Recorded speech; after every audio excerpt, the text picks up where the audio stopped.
What's happening, guys? Welcome to a new episode of Jester Radio. I do owe our guest an apology because she has been on and I completely messed up the audio, and today we're going to do this right. So Dominique Ramos, owner of Stratfin Strategic Finance, thank you so much for coming through. Pleasure. Thanks for having me. I see now your audio is perfect. Amazing. Let's go. So essentially you, obviously, I don't know if there's a team of you that handle people's accounting, small businesses, medium businesses. Essentially, what is Stratfin? So we are a financial advisory and compliance practice, but we do the full suite of accounting functions, a lot of tax work for your individuals and all the way through to quite massive companies. Our biggest client, I think, turns 280 million a year. So okay, nice. We got our small guys all the way up to the bigger guys. Really tax focused, accounting focused, and also just like holding everyone's hand, because I think that there is a massive gap in the market in terms of accountants really doing what they're supposed to be doing and holding their hands and making sure that their clients are educated on what they're doing financially in their business. So actually I want to ask a question, because you obviously say the accountants do need to help the general public, and they do need to give them that understanding of why they need to pay certain fees and what needs to go on. So essentially, let's look at an accountant that messed up. Yeah. An accountant that didn't file correctly, or they did something and now this business or this individual owes Sars a certain amount of money. Yeah. How would that work in terms of, the individual? Would they be able to go to the accountant and be like, I trusted you, you told me I needed to pay a certain amount, I paid it, but now they're saying there's outstanding fees or there's fines or whatever, does the accountant be like, well, sorry, you still just need to pay it? Yeah. So because we're governed by professional bodies, there are steps that a client can take to register negligence with one of the professional bodies. So there are steps that can definitely be taken. But essentially, the onus is on the taxpayer to kind of fix all of that up. So the accountant will probably be penalized or have their license removed, but ultimately the onus is on the taxpayer to correct all of that. And that is something that is not taught in schools, is tax and, understanding how things need to work. And I was actually thinking earlier, obviously when I was in school, computers were still relatively well established, but they were still relatively new. And I remember we had a computers class, I think it was still in primary school there, and all we did was play games.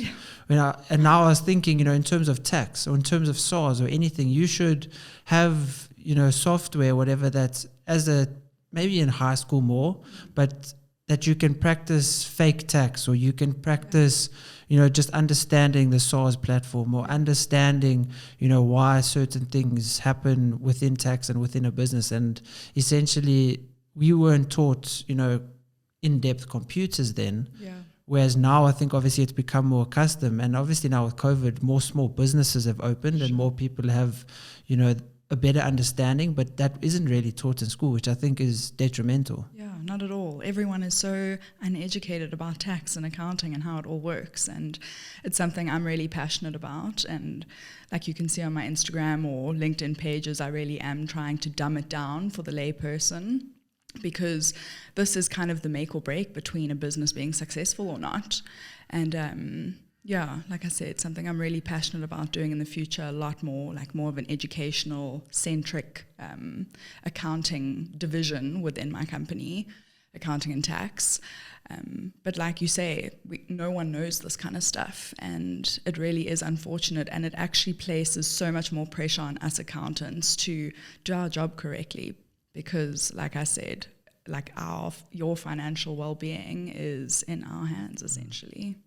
And what's nice about tax, and the same with lawyers as well, or accountants, same as lawyers, is that, there's laws and rules, and it's up to you to how good you are as an accountant to, work around them within the law. Of course, yeah. The Tax Act is something we study for years and years and years, and it really is detailed and involved, and you get your really basic tax and you get your super complicated tax, your international tax structures, and it really can get quite advanced. This episode is sponsored by Nutricon.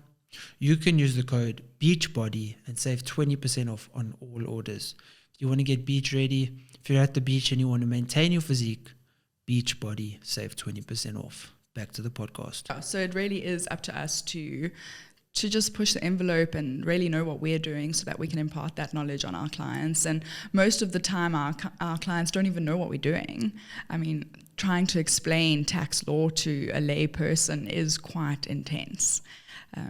But yeah, we structure, and per person, per company, it's all different. It's never the same. And that's what I love about what I do. It really is quite creative, and I can get a little bit creative in what I do. And I enjoy that aspect a lot. But yeah, it's complicated. Yeah.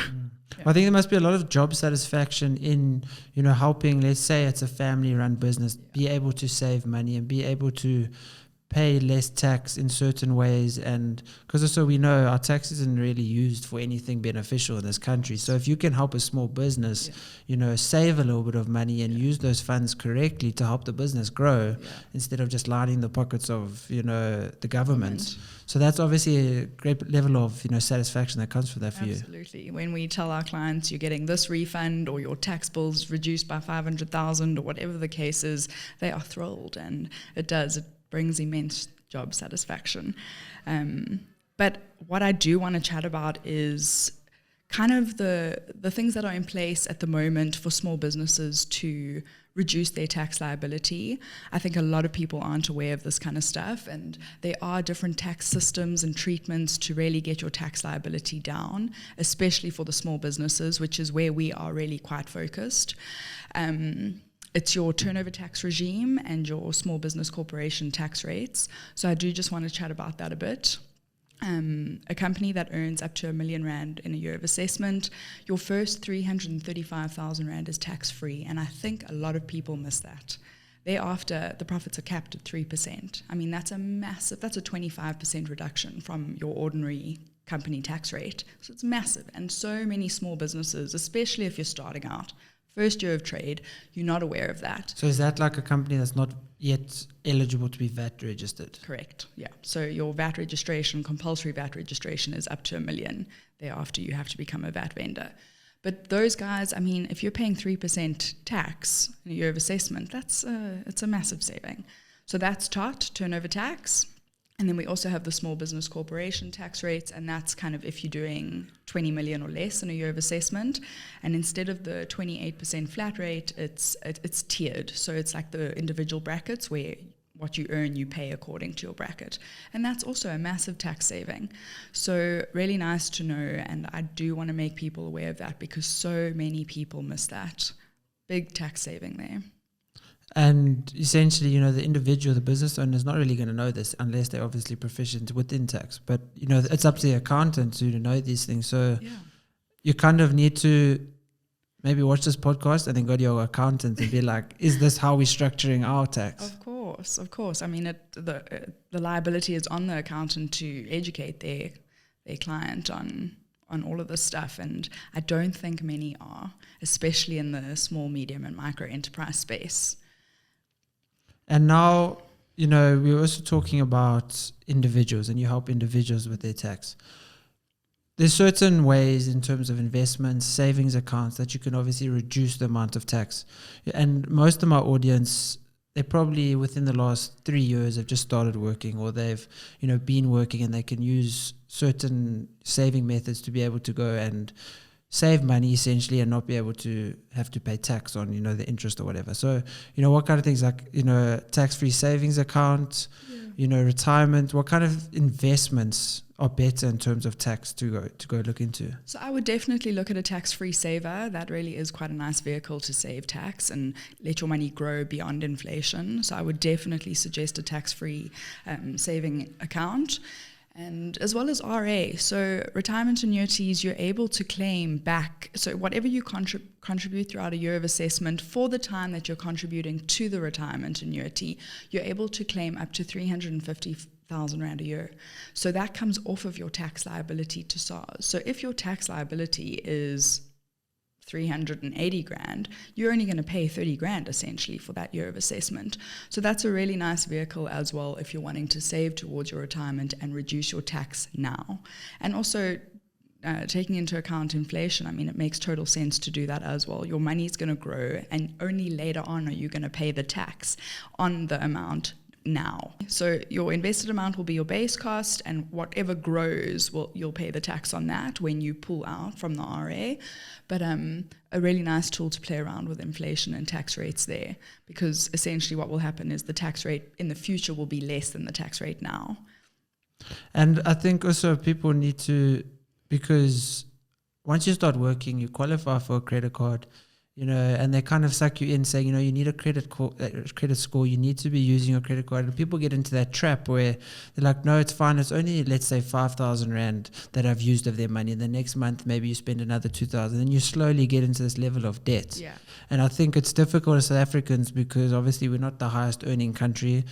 You know, some people don't earn great salaries, and that is a big trap. But maybe some advice in terms of, you know, getting a credit score without, you know, putting all your debit orders on your credit card, or, you know, as someone that's obviously an accountant and then as an individual. Yeah. So I am anti-debt. I don't enjoy debt at all. If you don't need the debt, don't use it, because you do get into that debt trap, and it is a real thing. I mean, I was once there as well, and I think that's why I'm so against it now. But I would suggest maximizing cash flow or finding ways to maximize cash flow as opposed to taking on debt.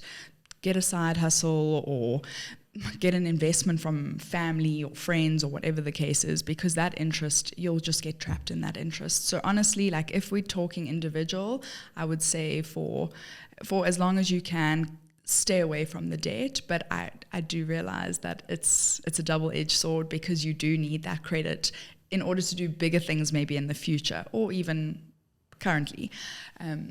So maybe take on small debt and just be kind of strict with yourself in terms of what you spend. And yeah, I think people live beyond their means, and I think that's the problem, to be quite honest. Yeah.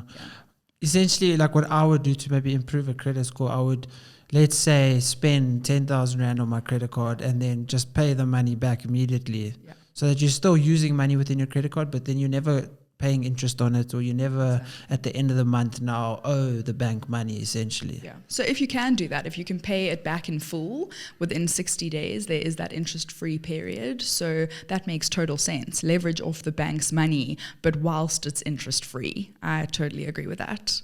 And in terms of, you know, small businesses and people starting small businesses, starting from home, you know, how far can you push the boundaries in terms of what you can claim back from working from home?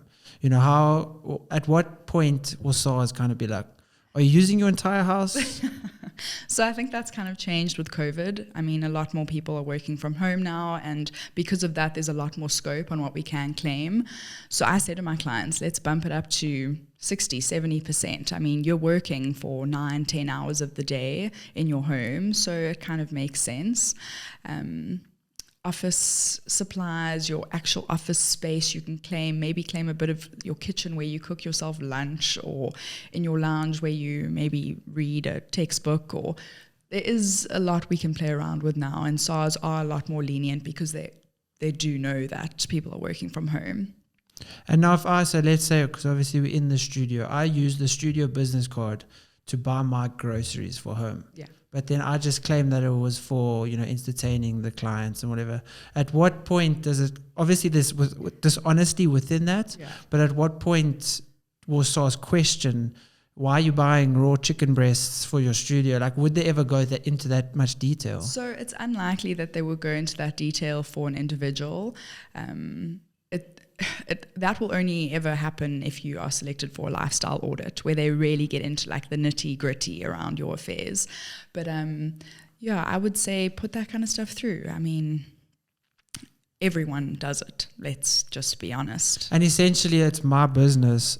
I'm still using the money for my groceries. Exactly. And your well-being is the reason that this business operates. So we can prove to SARS and substantiate. So I would say put it through.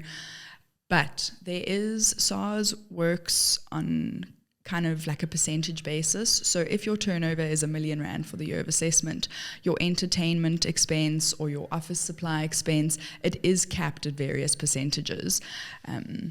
So I would just be mindful of that and chat to your accountants about it, because you can't be deriving R1 million turnover and putting through 950,000 Rand in entertainment expenses. That is going to raise alarm bells with SARS. So just be cognizant and don't, just under the radar. Like I would say, just stay under the radar and chat to your accountant about it, because they will be able to guide you. Starting a small business in South Africa, let's just say it's just me. I don't have any employees or whatever. What are some of the mistakes that maybe people make, or an individual might make when starting a company? Maybe not registering it properly. Maybe what kind of mistakes have you seen that then an established company comes to you, then you kind of have to fix these mistakes that they've made? So all the time, it's someone set out to start a business, has started trading, and 2 years down the line, SARS starts issuing penalties or correspondence saying we haven't received any tax returns from you. And then we have to go back and resubmit or submit all of those returns just to get them up to date and get them compliant, etc., etc. But that is the main thing. It's just people run into the business and completely forget about your obligations under the Tax Act and the Companies Act, and 3 years down the line or 2 years down the line, whatever the case is, panic station. Oh my gosh, I've been deriving income and I haven't been paying tax and I'm not compliant and I don't know what to do. And so that's kind of what we have to do, just go back and get everyone compliant, submit returns. But people aren't aware when they start a business that they have to submit provisional tax returns and income tax returns. And if you have a payroll, you need to be submitting EMP 201s, which is your pay-as-you-earn returns, and VAT if you're over R1 million. Like, people do not know this kind of stuff. So a lot of our work is going back and fixing and then starting again. Yeah, because essentially they can go 5 years back in time. So at any point, exactly, okay, a year's passed, but you still got those other years. It's always 5 years. So essentially, they can always just come. Yeah, and that's why your record keeping is so important, because SARS can come and say, excuse me, I want to have a look at your stuff from 3 years ago, and you better have all of that stuff, because if you don't, they're going to impose penalties and interest, and they're going to disallow all of your deductions that you put through, and you're going to pay tax, a lot of tax. And you're saying? And the penalties and interest now, especially, there's a massive drive towards levying those admin penalties. So anyone who isn't up to date, anyone who's not compliant, you're going to be getting up to 250,000 Rand, up to 16,000 Rand per return that isn't, obviously depends on your income bracket, but any return that isn't submitted or where you aren't compliant, SARS are going to be levying those penalties on a month-to-month basis. Every month, reoccurring until you get your affairs up to date. So it's severe. SARS are on a massive collection drive at the moment, so they are looking for money everywhere. I think also the biggest thing is maybe for someone that's recently started a business is they might make the mistake of, we made all this money, then they spend a lot of their money, but then they still need to pay tax, and then actually we don't have any more money. Cash flow. You have to, obviously, that would, let's just say, will be a silly individual, a silly business to never keep funds within the business. But, there's times where people think they did so well, spend all their money at the end of the year, and then now they have to pay tax, and they actually have no money to pay tax. Yeah, it's a problem. It is a massive problem. But that is why we have provisional tax payments. So every August and every February of a year for an individual or a company with a year end of Feb, we kind of estimate your turnover for the first 6 months and then again for the next 6 months. So and we base our tax payments on that. So people are kind of prepped for it, but that's the correct way of doing it, and not many people do. But provisional tax is a collection vehicle for SARS to collect tax throughout the year, and as an owner of a company, you should be paying those provisional tax payments twice a year. And it also helps because, correct me if I'm wrong, but it's based off with a projection, those half the year, it's a projection of what you will make for the whole year. So you pay a certain amount. Yeah. At the end of the year, that second half payment might be less, it might be a little bit more. So you might be fortunate. Well, actually, at the end of the day, if you're paying less, you've made less money. Yeah, but it's kind of a projection, so that you might have to pay the same amount again, or you might have to pay a little bit less, but at least you're aware of how much you're going to be paying because, you've split it up. Exactly. And also, so your second provisional tax payment is a lot more accurate, but SARS does allow a third provisional tax payment in September. So Feb, you'll pay your second one, and then in September that year, if there is a need for a top-up or whatever the case is, you are able to make an additional payment there. One thing I do want to mention is SARS does penalise you for underestimation of provisional tax or overestimation. They believe that you should know what your company is bringing in and your expenses. So I do just want to mention that there is a kind of a leeway that you have with your turnover. So if you are under R1 million for a year of assessment, you have a 10% leeway in terms of your estimation of your tax for the year, and over R1 million you have a 20% leeway. And if you are not within those percentages, you'll get a penalty for that under or overestimation. So essentially, your accountant better not mess up, because as an individual, you're going to be paying these penalties when it's not actually really your fault. Exactly. Or it might be your fault for hiring the wrong person. That's why bookkeeping is so important throughout the year, because having accurate records of your management accounts, so your income statement, trial balance, balance sheet, cash flow statement, whatever the case is, it's so important because we base our provisional tax estimates off of that, essentially. And I think a lot of small businesses don't really want that cost of the monthly bookkeeping, but it is really important. It's accurate information. Let's say this podcast studio, right? Now, let's say the first half of next year, it kind of stays the same in terms of growth as it's always been growing. But then somewhere along the line, YouTube announces that every podcast that's posted onto YouTube is going to get 5% more growth. Facebook starts promoting podcasts, and everybody now is like, okay, well, I want to start a podcast. And they come here, and my revenue quadruples. Yeah. And obviously the projections then would have been off. Yeah. How would you work with, SARS in terms of that now? Because your business has had this exponential growth, but you couldn't have predicted that. Yeah, so that's why they offer that third provisional tax payment. So if there is something unforeseen like that happens, you are able to make that top-up payment in September that year, and there won't be a penalty levied because of that. Okay. Yeah. Speaking of exponential growth and actually probably more exponential decline, crypto. And it's probably, since last time we spoke, it's probably even worse now, and it's shocking. But essentially, how does that work? I've got a Binance account, Luna account, or whatever. Yeah. How does that work in terms of, okay, I've put in 100,000 Rand and I bought Bitcoin. Now Bitcoin goes up. I've now 100,000 Rand profit. I take out that money.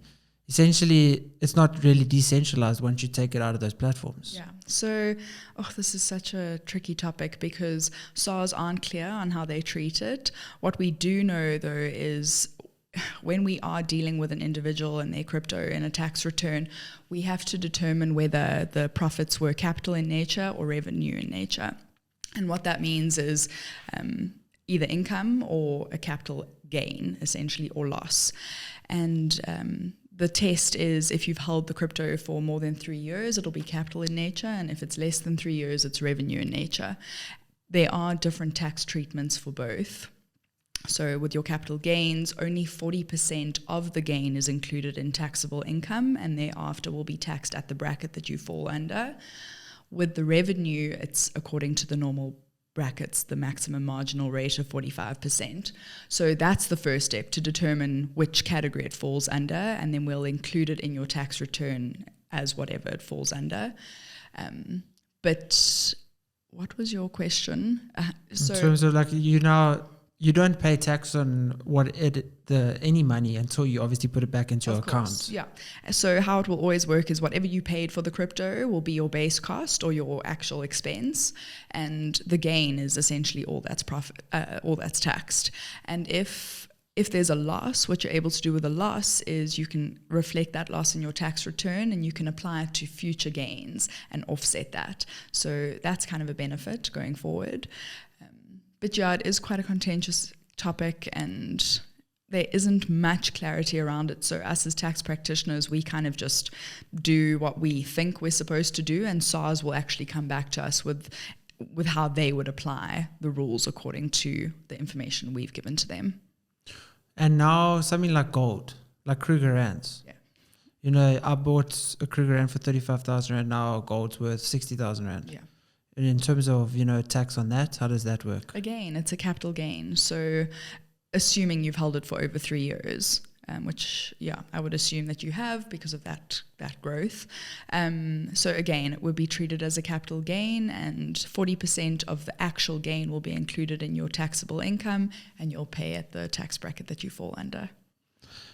Unfortunately. Yeah, unfortunately. But that's essentially, there's no way around that, I assume, because now, let's say, with that crypto, I invested 100,000. I'm paying 40% of the 100,000 that I made, so I'm paying 40,000 Rand to tax, to SARS. Yeah. There's no way to go around that, surely, because there's no expenses other than the starting up cost of, you know, how much you spent buying it. So there's no way other to reduce that 40% to be able to use the money anywhere else. Again, it depends on how it's treated, because if it is treated as a capital gain, then we can add some stuff to the base cost to bump up that expense. And the same as if it's income. If you are trading crypto frequently and actively, we are able to put some expenses through that can bump up that expense and obviously the base cost, and therefore reduce that gain. So no, there are ways and means that we can do that. It all just depends on the situation of the individual or the company or whatever the case is.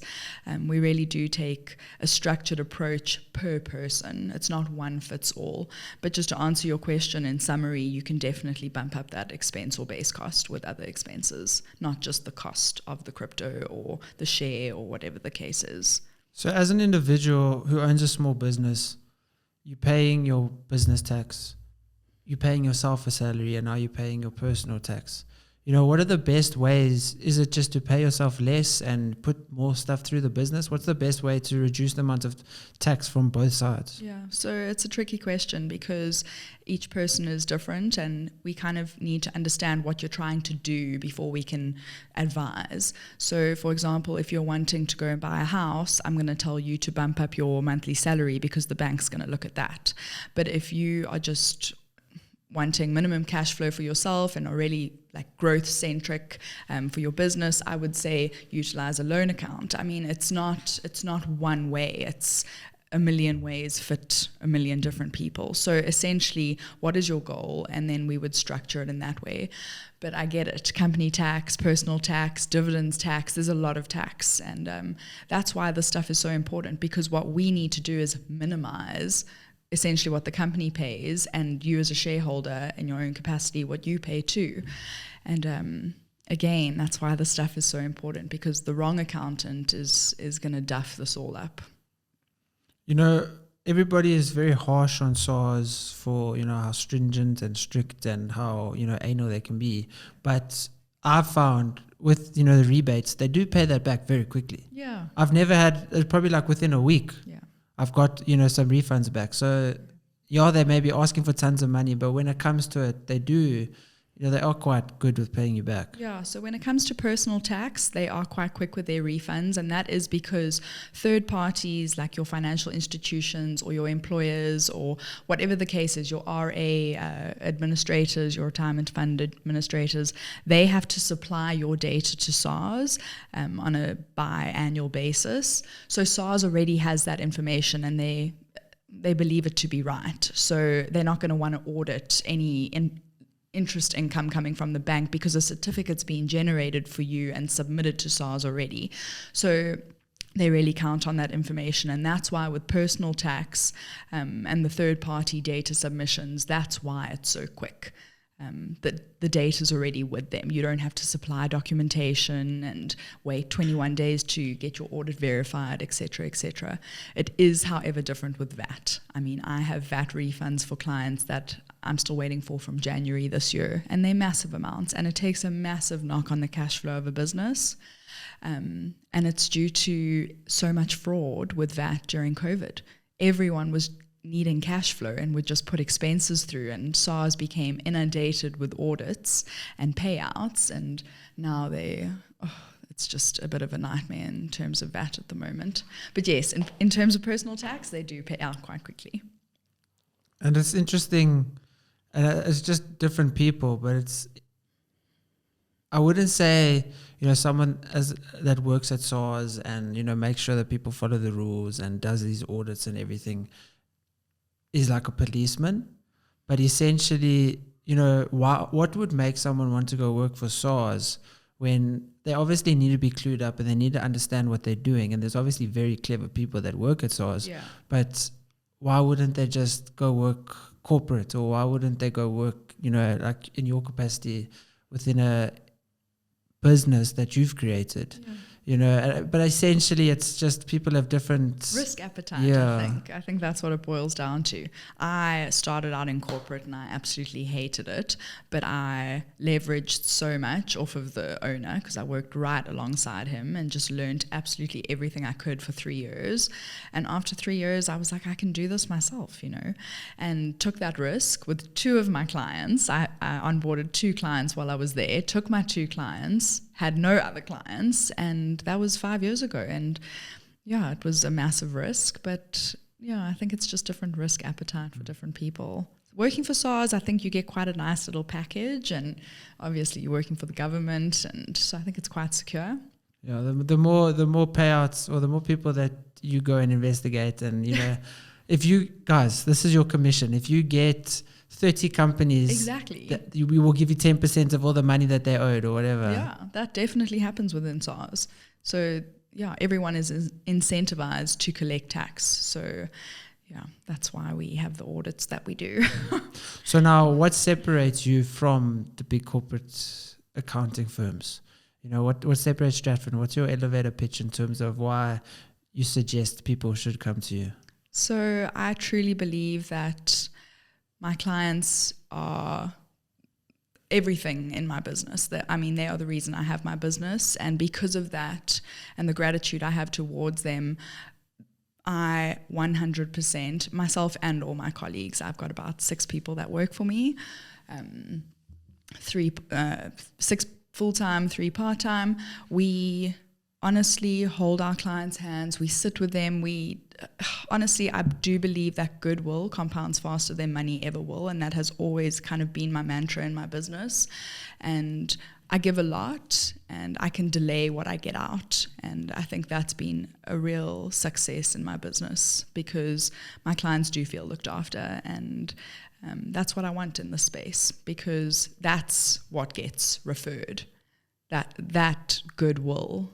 And like I said, that will compound faster than money ever will. So I do believe that service is absolutely imperative in my business, and just that personal touch. And no matter how big we get, I want that element to be present all the time. So I would definitely say that is the difference. I mean, we have 2 different sides here. We have the big corporates, PwC, KPMG, etc., who are looking after the much bigger guys.